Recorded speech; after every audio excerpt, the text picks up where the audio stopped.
Hi everybody, I'm Leslie Goldenberg and I'm a volunteer at Habitat for Humanity. If I'm not at my Habitat job, I don't build birdhouses or garages or anything like that, but I do cook. And in this pandemic, I've been cooking a lot.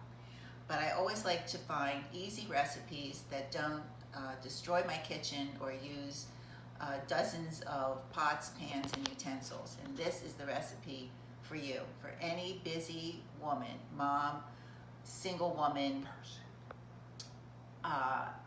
who has to prepare dinner for their family. Okay, because you're probably schooling your children, working from home, doing the laundry, cleaning, a whole host of chores on your plate every day. So this is a one-pot vegetarian meal. You can add a protein if you choose chicken, shrimp, or kale, but this is how we go. And along the way, I'm going to teach you two techniques that you might not have known. First, we just dump in the pasta.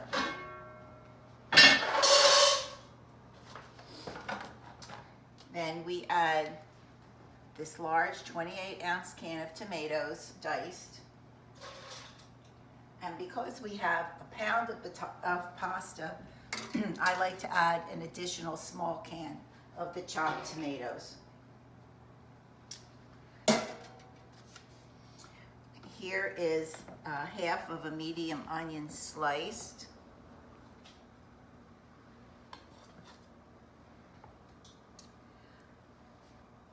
A third of a cup of chopped fresh basil. Fresh basil always tastes so much better than the dry. Let's see what's next. We need some salt. Half a teaspoon of salt. 2 cups of chicken broth. Comes in a quart container.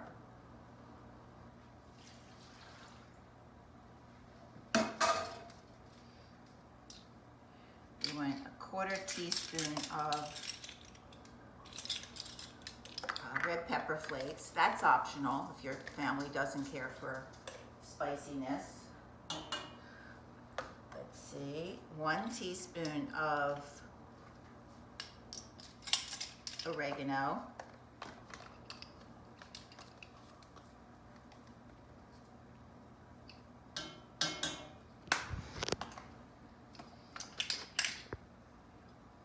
And 4 cloves of garlic.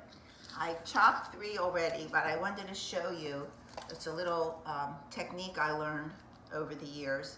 Some people say, oh, garlic is so hard to separate. Not at all. Just take a can, a dish, and you... So after you separate all the cloves, now you want to peel it, and that can be annoying. Take a knife, smash it down, and cut off that hard end, and the peel comes right off very easily, and you can easily slice it up or chop it, whatever the recipe asks for, and add it to the pot.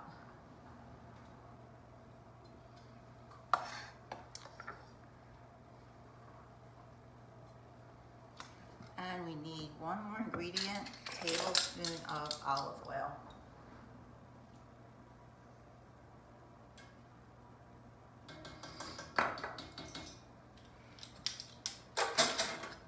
Oops. Okay. Now what we do is cover it, bring it to a boil over medium-high heat, cook it for about 15 minutes. Then we reduce the heat to low, cook another 10 minutes, and I will be back and show you the finished product and how we finish it off. But I wanted to mention to you how economical this dish is. I did not include the chicken stock because you only use 2 cups and you'll have 2 cups left over you can use at another time. I have these ingredients in my house all the time, and I use quarter teaspoon and a half a teaspoon, you can, you know, keep them in your pantry. They're really good. Basil was $1.99, and look how much I've left over for another use. The same thing with garlic.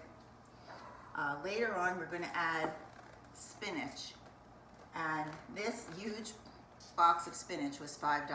I'm only going to use a small portion, so you can use the rest of it in a salad. You can saute it with garlic and have it another night with another protein. So without including the chicken stock and the spinach and these few little things, this in the pot right now is $5.26. Can't beat that to feed a family of at least 4. So I'll be back in a little while when this is ready to serve. Okay. Here's the finished pasta. When it was done cooking, I took it off the burner, mixed in the spinach and let it sit for about 10 minutes, and now it's ready to serve. I like to serve these squiggly noodles in a bowl and sprinkle it with some Parmesan cheese, and you have a delicious one-pot easy meal.